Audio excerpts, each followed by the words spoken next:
The night she spoke those words, the fire crackled softly in the cold night air, sending tiny sparks dancing into the darkness. Ethan sat close to the flames, rubbing his hands together, feeling the chill of the alien moon bite through his worn jacket. The forest around him was silent, except for the wind whispering through strange, twisted trees, their silver leaves shivering under the pale glow of two moons. He was alone, or at least he thought he was. Ethan had come here for peace. Far from the noise of the colonies, far from the crowded markets and the endless bargaining. He had been traveling for weeks, trading old parts for food and fuel, fixing broken machines in exchange for a place to sleep. Tonight was supposed to be just another quiet night, a stop on the road before moving on, but something felt different. Like the air itself was holding its breath, he poked the fire with a stick, watching the flames dance higher. Then he heard it, a faint rustle, coming from beyond the tree line. At first, he thought it might be an animal, but the sound was too careful, too slow. As if whatever was out there was watching him, he reached for his flashlight, his fingers tightening around the cold metal. "Who's there?" He called, his voice low but firm. For a moment, there was no answer. Then, from the shadows, something small stepped forward. It was a girl, or at least, she looked like a girl. Her skin was faintly blue, almost glowing in the moonlight. Her hair was silver white, falling softly over her shoulders. But it was her eyes that made Ethan freeze bright silver, like twin stars staring straight at him. She was barefoot, her feet sinking slightly into the soft moss. Her clothes were strange, a short, tattered dress made of something that shimmered like water when she moved. She stood there, trembling, her hands clasped together as if she was gathering courage. Ethan slowly lowered his flashlight. "It's all right," he said gently. "I won't hurt you." The girl took a small step closer, her eyes never leaving his. Her lips parted, and in a soft, almost fragile voice, she whispered, "I'm ready. Now, human." The words seemed to hang in the cold air. Ethan blinked, unsure if he had heard her correctly. "Ready? Ready for what?" he asked, his voice cautious, but she didn't answer. Instead, she smiled faintly, a smile that was both relieved and sad. And then, she turned before Ethan could react. She stepped back into the mist between the trees. Her form seemed to blur in the pale moonlight. He took a step after her, calling out, "Wait." "What do you mean?" But the forest swallowed his voice. The rustle of her steps faded, leaving only the sound of the wind and the crackle of the fire. He grabbed his jacket and flashlight, moving quickly toward where she had stood. His boots crunched against the moss and dry twigs. He scanned the trees, the shadows twisting around him, but there was no sign of her, only a faint trail of small footprints pressed into the soft ground. They led deeper into the forest, toward a patch of fog that clung to the earth like a living thing. Ethan followed the trail, his breath coming faster every now and then. He thought he saw movement just ahead, a flash of silver hair, the glimmer of silver eyes. But every time he hurried forward, there was nothing there. The footprints became lighter, fading into the moss until they disappeared completely. He stopped, turning in slow circles. The night felt colder now, heavier. He called out again, but his voice sounded small in the vast silence. There was no answer. Only the distant cry of some unseen creature and the whisper of the wind through the silver leaves. After what felt like hours, Ethan made his way back to the campfire. He sat down, staring into the flames, his mind turning over her words. "I'm ready now." Human. What could she have meant? Ready for what? And why had she called him human, as if she wasn't one herself?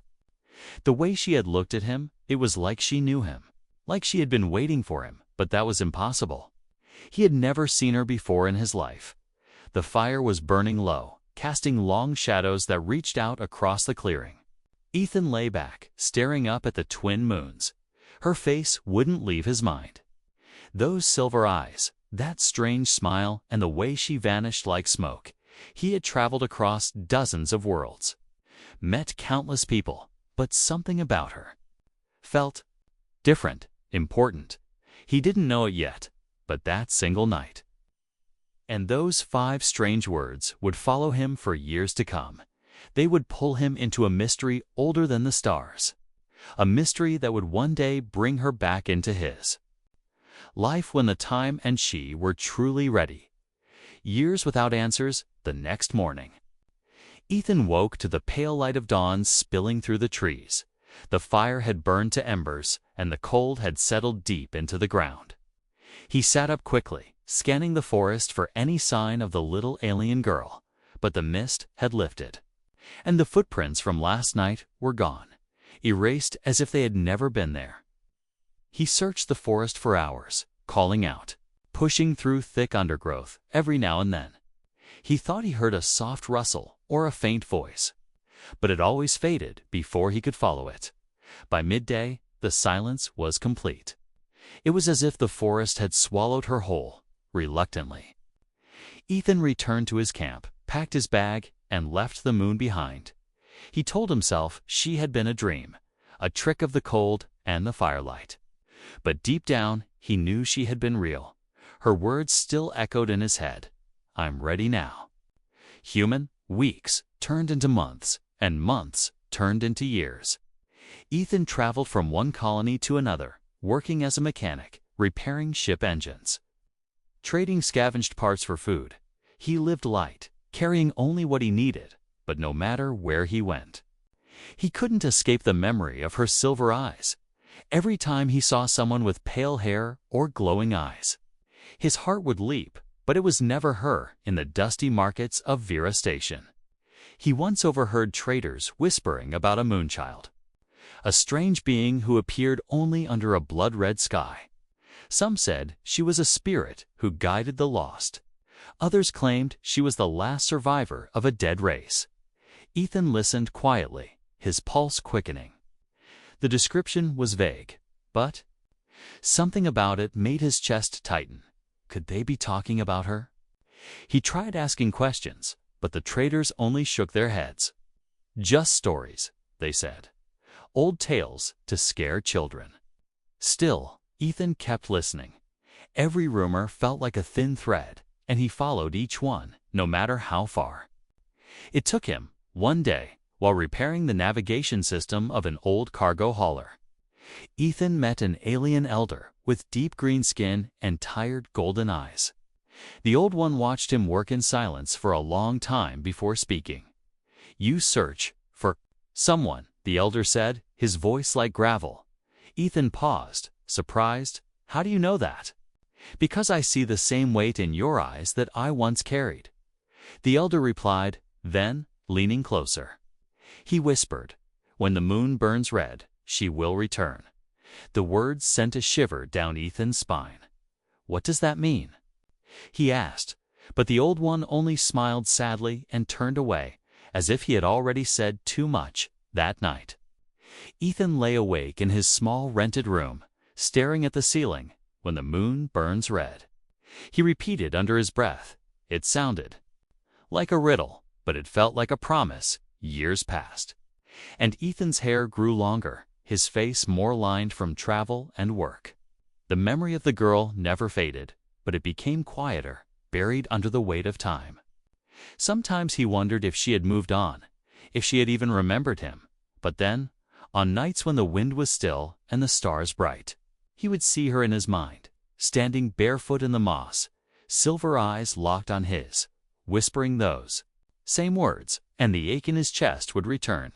He visited dozens of worlds, crossed barren deserts under triple suns, navigated through asteroid storms, and walked the neon streets of alien cities that never slept. In every place he searched, in every crowd he looked for her, but she was nowhere. It was as if she had been a single moment carved out of time, never to return. Then one evening, while he was working on the wing of a shuttle in a quiet repair bay, the sky outside shifted to a strange, unnatural glow. He stepped out, wiping grease from his hands. The moon that hung above the horizon was no longer silver. It was crimson, glowing like it had been set on fire. The sight made the hairs on the back of his neck stand on end. The elder's words echoed in his mind like a drumbeat, "When the moon burns red." Ethan's heart began to race without thinking. He grabbed his coat and started toward the docking platform. He didn't know where he was going, only that he needed to get to that moon. Something deep inside told him this was it, the moment he had been waiting for. The years of silence were about to end. As the shuttle engines roared to life, he looked out through the viewport. The crimson moon seemed to pulse, almost like it was alive. And somewhere, far away in the shadows of its forests, he imagined a pair of silver eyes opening once more. This time, she wouldn't vanish. This time, he was ready to. The moon burns red. The shuttle descended through the thin clouds, its metal hull glowing faintly in the light of the crimson moon. Ethan sat by the window, his eyes fixed on the forested surface below. It had been years since he last set foot here, yet every shadow, every silver-leafed tree seemed burned into his memory. He remembered the fire, the cold, and the girl who had stepped out of the mist to whisper those 5 strange words. Now the moon was burning red. Just as the old alien had foretold, the landing platform was empty, the colony here long abandoned. The air felt heavier than he remembered, carrying the faint scent of metal and something sweet, almost like flowers. Ethan stepped down from the shuttle, the soft moss muffling his footsteps. The trees swayed gently in the warm wind, their silver leaves glowing faintly under the blood-red light. Every sound seemed sharper. Every shadow seemed to shift when he wasn't looking. He began walking toward the place where he had camped all those years ago. It was deeper into the forest, past a stream that shimmered like liquid glass under the strange sky. The air grew warmer with every step, as if the moon itself was radiating heat. Somewhere in the distance, a slow rhythmic hum began to rise. To be natural, it was like a song, low and deep, calling him forward. Ethan crossed the stream, his boots sinking slightly into the muddy bank. The trees ahead opened into a small clearing, and there, at the far side, standing exactly where she had stood all those years ago, was the girl. Only, she wasn't a little girl anymore. She had grown taller, her figure graceful but strong, her silver hair longer and braided with small crystal beads that caught the red light. Her skin still held that faint blue glow, and her silver eyes were as bright as he remembered. She was dressed in layered robes of deep violet and silver, the fabric flowing like water around her. She watched him silently, as if she had been waiting for this exact moment. Ethan froze. His breath caught in his throat. She smiled, the same faint, almost sad smile he had seen before. "You came back," she said softly, her voice carrying over the clearing like the hum of the forest. "That means you're still willing to help me." Ethan started, but the words caught in his throat. There were 1,000 questions he wanted to ask: where she had gone, what she had meant that night, why she had chosen him. But none of them seemed to matter in this moment. "I've been looking for you," he said. Instead, her smile widened just slightly. "I know." She stepped closer, the soft sound of her bare feet brushing against the moss. "When I left, it wasn't because I wanted to," she said, her voice steady, but her eyes carrying something heavier. "I wasn't ready then, not for what had to be done, but now I am." She reached out and took his hand, her touch warm and almost electric. "And I can't do it without you." Ethan felt a strange pulse through her grip, like her heartbeat was syncing with his. "What is it you need me for?" he asked quietly, her silver eyes locked on his. "To save my people." She let go of his hand and stepped back, looking toward the deeper forest. "They are trapped, dying, and only you can help me reach them." before Ethan could reply. The hum in the air grew louder. It seemed to come from the earth itself, pulsing in time with the crimson light of the moon. Liara, for that was the name she finally gave him, glanced upward. "We don't have much time," she said. "When the moon turns red, the path opens, but it will not stay open for long." She turned and began walking toward the far edge of the clearing. Ethan followed, still trying to make sense of it all. The forest grew darker as they moved, the trees closing in overhead until only thin threads of red light broke through. The hum became a deep vibration under his feet. Then, without warning, the ground ahead began to split.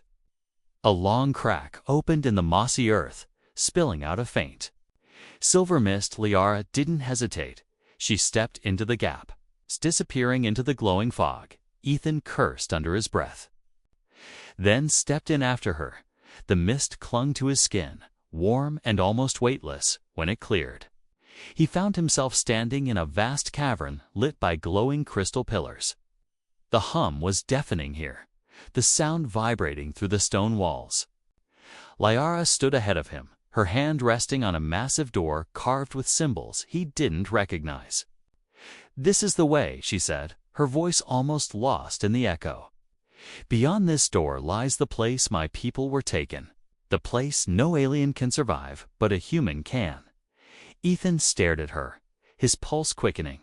He didn't know why. She believed in him, or what danger lay ahead, but when she looked at him with those silver eyes, he knew one thing for certain. Whatever was on the other side of that door, he was going through it. The truth about her disappearance, the massive door loomed over them, carved from a black stone that shimmered faintly under the red glow of the moon filtering through cracks. Above, Ethan reached out to touch the surface, but it was cold, colder than the air around it, and his fingers tingled as if the stone itself was alive. Liara stood beside him, her silver eyes fixed on the carvings, her expression unreadable. "This is where it began," she said quietly, "and where it will end." Ethan glanced at her. "You owe me some answers," he said, his voice steady. "But lo, you vanished that night without a word. And I've been chasing whispers ever since." Liara turned to face him, her gaze softening. "I wanted to tell you everything, but I couldn't. Not then," she said. "If I had stayed, you would have followed me into danger you weren't ready for. And I wasn't ready either." She stepped closer to the carvings, running her fingers over the strange symbols. "My people were once many," she began. "We lived across the silver moons, under the protection of the great houses, but one by one, the houses fell not to war, but to something worse. Something that consumed without warning, a sickness of the stars.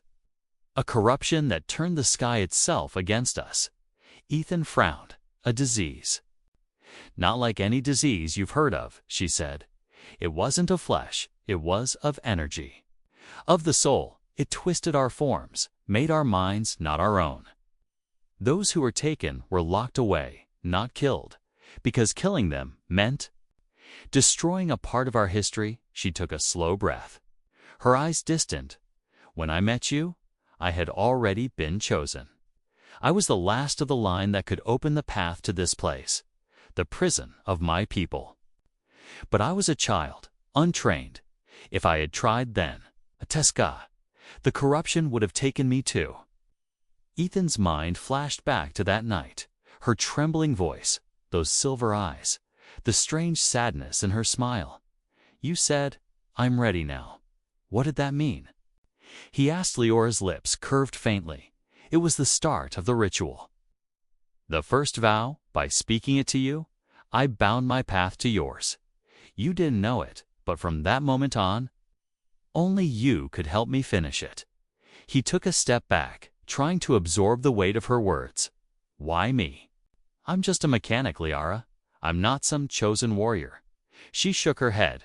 "Humans are different. Ethan, you're not bound to the same laws of energy as we are. This corruption cannot touch you the way it touches us. That's why I needed you, and why I had to leave you until the time was right." Her hand went to her wrist, pulling back her sleeve. There, glowing faintly under her skin, was a mark, a swirling silver pattern that seemed to move on its own. "This mark is the key," she said. "It is both my bond to you and my curse."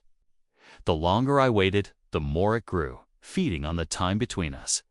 If I had waited any longer, I would not have been able to return at all. Ethan stared at the mark, a strange unease settling in his chest. "And now?" he asked. "Now," she said, stepping closer, "we finish what we started. You open the way. I lead you inside, and together we find the heart of the corruption.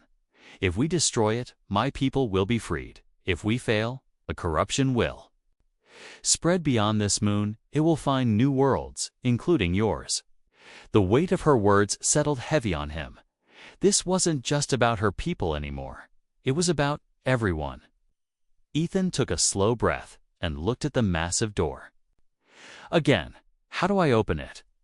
he asked. Lyra's silver eyes met his. "Your blood," she said simply. He blinked. "My blood." She nodded. The door was built to respond to a life form untouched by the corruption. "Only your kind can open it. One drop, and it will recognize you as the key." Ethan hesitated, his instincts telling him there was more she wasn't saying. But then he saw the way her hands trembled slightly, the way her voice wavered just at the edge. She wasn't just asking him to help. She was trusting him with the fate of her people, and maybe even the galaxy.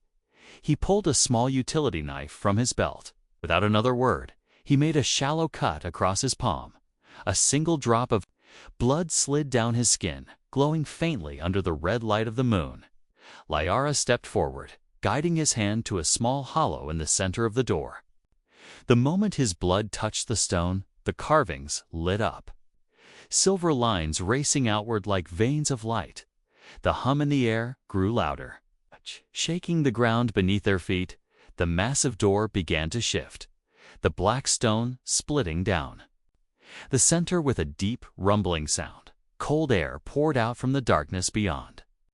Carrying a faint, almost metallic scent, Lyra looked at him, her silver eyes shining.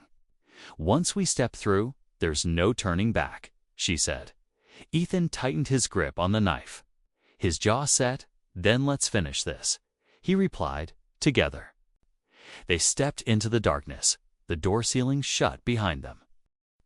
Into the forbidden place. The air inside was colder than anything Ethan had felt before. It wrapped around him like invisible chains, making each breath feel heavy. The walls of the tunnel were smooth black stone, pulsing faintly with lines of silver light that seemed to move like veins somewhere deep within. The hum they had heard outside was stronger now.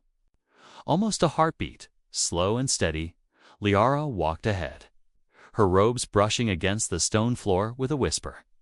The silver mark on her wrist glowed brighter the further they went. "This place is alive," she said softly, her voice echoing.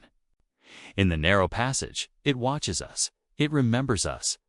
Ethan glanced around, half expecting the walls to close in. "You mean it's aware?" he asked. "Yes," she replied, "and it doesn't like intruders." The tunnel opened into a vast chamber, so wide that Ethan couldn't see the other side. The ceiling stretched high above, disappearing into shadows. Hundreds of crystal pillars jutted from the ground, each one glowing faintly. But inside those crystals were shapes, silhouettes of people, frozen mid-motion. Their faces were twisted in fear, their eyes wide. Ethan's breath caught. "Are they alive?" Lyra said, "but trapped. This is what the corruption does.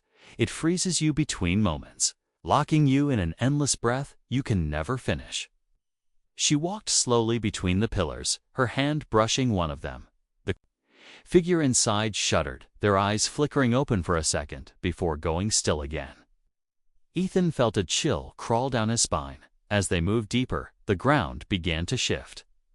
The mossy stone beneath them rippled like water, sending small waves toward the chamber's center. Ethan stumbled, but Lyra grabbed his arm. "Don't fight it," she said quickly. It's testing us. Testing? Ethan asked, his voice tense. Yes, to see if you're worthy of going further. If you resist, it will reject you. Violently, he forced himself to relax, letting the strange motion carry him forward. It felt unnatural, like the ground was breathing beneath his feet.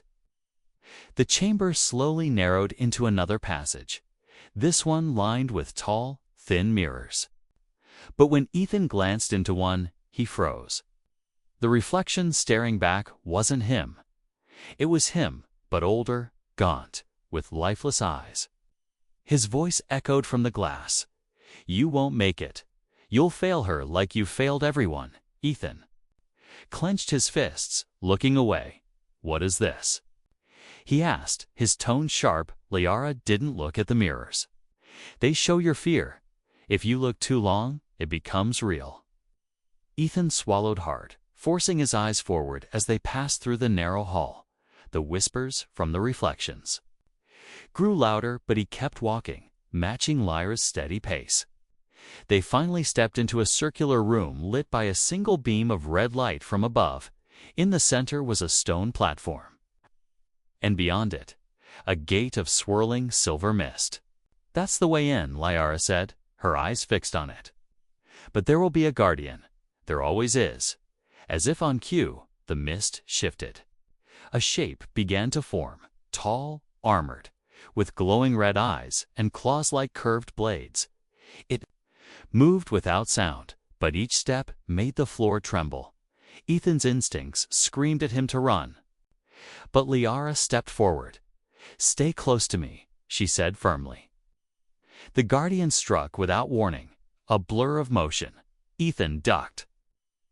Feeling the air split where its claws had swiped, Liara raised her hands, a burst of silver energy shooting forward, forcing the creature back. It won't stop, she said. You have to strike its core, the red light in its chest. Ethan glanced at the massive creature. The core was small. Glowing faintly under thick armor plates, the guardian charged again, its claws slamming into the ground and sending shards of stone flying. Ethan rolled to the side, his knife still in his hand. He darted forward, aiming for the core, but the guardian was too fast. Twisting away with inhuman speed, Liara kept it distracted with blasts of energy. But each attack seemed to drain her, her glow fading slightly. Ethan. Now? She shouted. He sprinted toward the creature, dodging a sweeping claw, and slammed his knife into the faintly glowing core. The guardian let out a soundless roar, its body freezing before shattering into shards of black glass. The pieces dissolved into the floor, leaving only the faint echo of the hum. Breathing hard, Ethan turned to Liara. You could have told me it was going to try to cut me in half, he said.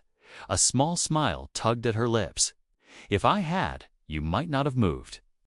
Fast enough, they stepped onto the stone platform, the silver mist swirling wildly around them. As they moved closer, Ethan felt the temperature drop even further. The air tasted metallic, sharp. Liara reached for his hand, her grip firm. Beyond this gate is the prison's heart, she said. Once we cross, we'll be inside the corruption itself. Every step will try to break you, body and mind. Ethan looked at her. Seeing the weight of the years in her silver eyes, he tightened his grip. Then, let's not waste any more time. Together, they stepped into the mist, and the world around them dissolved into light and shadow. The revelation, the silver mist, swirled around them, thick and cold. Ethan could barely see his own hands. And the air felt heavier with every breath. The hum that had followed them since the forest was now a deep, slow throb, like the heartbeat of something enormous. Shapes moved in the fog, shadows without form, whispering in voices he couldn't understand. Liara kept walking forward, her grip on his hand firm, her steps sure. Don't listen to them, she said softly. They'll try to turn you against me. They emerged into a vast open space, though no walls were visible. The ground beneath them looked like cracked glass, glowing faintly with shifting silver light above them. A swirling vortex of red and black churned, its center pulling everything toward it in a slow spiral. At the heart of the space stood a massive structure, like a throne made of twisting crystal and bone. On it sat a figure, tall, regal, but wrong. Its body shimmered like heat over stone, shifting between solid and transparent. Its eyes glowed with the same silver as Lyra's, but they burned with cold fury. Ethan felt his stomach tighten. "That's my mother," Liara said, her voice heavy. "Or what's left of her," the figure spoke, its voice echoing in Ethan's mind more than in the air. "You bring a human into my prison, child. You would shame your bloodline so." Liara stepped forward, her shoulders tense. "I bring the one who can end this," she said. "The corruption has taken you, Mother, but it won't take me." The figure laughed, a hollow, endless sound. "You think this place is my prison? No. It is my throne." It rose from the seat, the black and silver energy around it pulsing like fire. "And you, my daughter, were meant to inherit it." Ethan looked at Liara, stunned. "You didn't tell me," she cut him off. "Because I knew you'd think I brought you here for power, but that's not why we're here. Ethan, I didn't come to rule. I came to end this cycle, even if it means destroying her." Her voice shook slightly at the last words, and Ethan realized the weight she had been carrying all this time. He also realized something else. The silver mark on her wrist was glowing brighter, and not in a good way. It pulsed in time with the red-black vortex above them. The corruption wasn't just in her mother. It was already inside her. "Liara," he said quietly, "this place is feeding on you." She nodded without looking at him. "That's why I had to find you before the moon's cycle ended. Without you, I'll become like her. With you, we can burn this infection out of both of us." Her mother stepped closer, each movement leaving ripples in the cracked glass ground. "You still don't understand, child," the figure said. "The bond you formed with this human makes you stronger." "Yes, but it also makes him vulnerable. If he stays here too long, the corruption will learn to touch him too, and when it does, he will serve me." Ethan felt a sharp pulse of heat in his chest, like something had just brushed against his heart. He clenched his fists. "Not happening," he said, but deep down he could already feel the pull. Faint, but there it was. Like standing at the edge of a cliff and feeling the wind try to push you over. Liara turned to him, her silver eyes fierce. "This is where you need to trust me. Ethan, the final seal on this prison can only be broken if you accept the full bond. It will connect us completely. My strength, my memories, my life. And yours." Ethan's breath caught. "What does that mean for me?" "It means," she said, "if I die, you die too." Silence hung between them for a moment. Then Ethan looked at her, and without hesitation said, "Do it." Liara stepped close, placing her hands on either side of his face. The silver mark on her wrist flared, and a second mark began to form on his. A rush of energy surged between them, warm and cold. That's once like sunlight and shadow colliding. Images flashed in his mind. Liara as a child, training under alien stars, crying in the dark after being taken from her home, standing in the clearing the night they met, watching him from the shadows for hours before speaking. Her voice came into his mind, clear and steady. "You were always the one I was meant to find." The energy snapped into place, and Ethan felt it, the bond. It was like their hearts beat together, their breaths sinking. He could feel her fear, her hope, and even her exhaustion. And she could feel the same from him. Her mother roared, the sound shaking the ground. "You would give yourself to him? A human?" Liara's silver eyes burned brighter than ever. "Yes," she said, "because he's the only one who can do what I can't." Ethan stepped forward now, feeling strength flow into him that wasn't his own. The air seemed lighter, the pull of the corruption weaker. He looked at the vortex above them, then at the throne. "How do we end this?" he asked. Lyra's voice was steady. "We destroy the heart, and it's sitting on it." They turned together toward the figure on the throne. This time, Ethan didn't feel like he was following her into danger. This time, they were going into it together. The bond and the return the throne room seemed to tremble as Lyra's mother rose to her full height. Her figure shifted and twisted, black and silver energy rippling off her like waves from a storm. The red-black vortex above spun faster, pulling at Ethan's hair and clothes. The hum in the air was deafening now. Pounding in his chest like a second heartbeat, Ethan felt Leora's grip tighten. The bond between them glowing like molten silver. In his mind, he could feel her emotions flooding through, the sorrow of facing her own mother, the determination to end this, and the faint, fragile hope that they might both survive. She looked at him once, her silver eyes fierce. "When I strike, you must hit the heart," she said. He nodded, already gripping his knife tighter, the blade glowing faintly with the same light as their bond. Her mother moved first, a blur of shadow and light. The floor cracked beneath her steps, jagged shards of black crystal shooting up from the ground. Ethan dodged one, rolling across the slick, glass-like floor. Lyra countered with a burst of silver energy, the blast striking her mother in the chest. But the figure only staggered for a moment before surging forward again.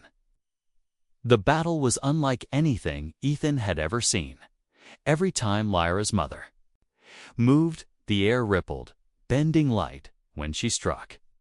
Her claws sliced through the floor as if it were water. Ethan circled, waiting for an opening. Their shared thoughts through the bond helping him read Leora's movements.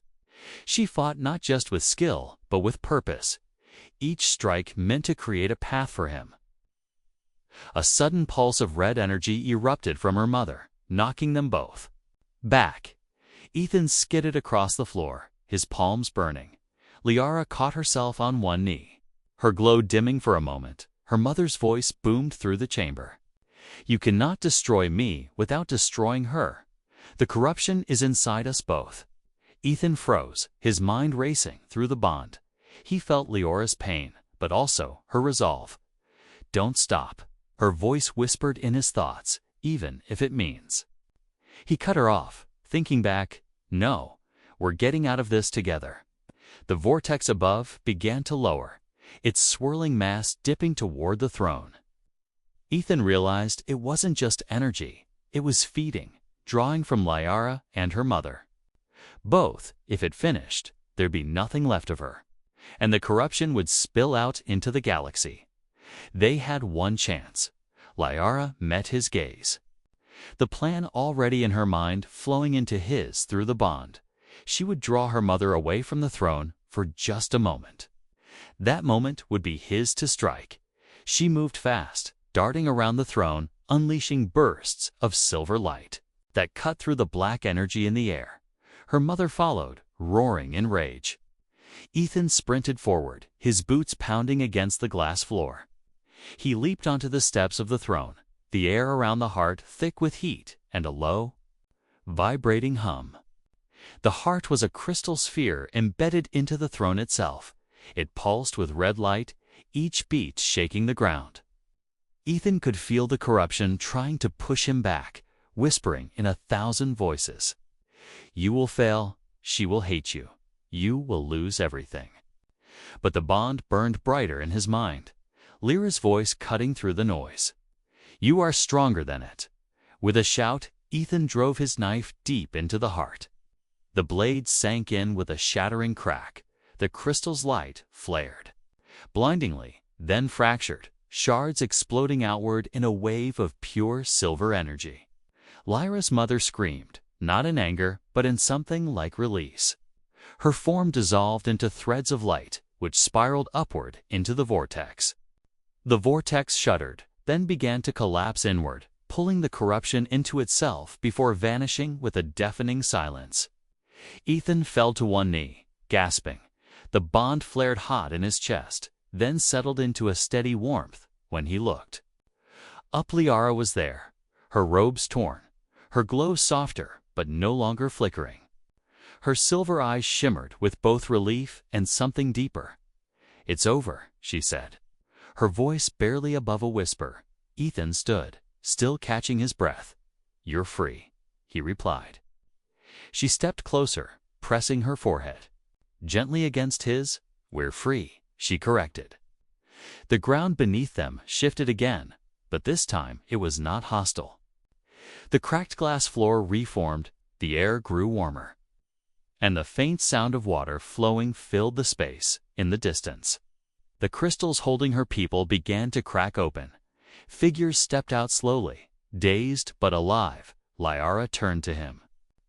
Tears in her eyes. "They're coming home," she said softly. When they finally stepped back through the silver mist, a forest greeted them with fresh air and the softer light of the twin moons. The crimson glow was gone, replaced by the gentle silver of a calm night. Ethan looked around, realizing how different the world felt without the hum of corruption beneath it. Liara stood beside him, watching the sky. He glanced at her. "So, what happens now?" She smiled faintly, taking his hand. "Now, I keep my promise," she said. He raised an eyebrow. "Promise?" She nodded. "That this time, I'm not leaving." They walked together toward the stream, the sound of the water mixing with the soft rustle of the silver leaves. Ethan didn't know what the future held for her people, for their bond, for them, but he knew one thing. He had come here chasing a mystery, and he was leaving with something far more important. A partner, a purpose, and a promise under the twin moons of a once cursed world.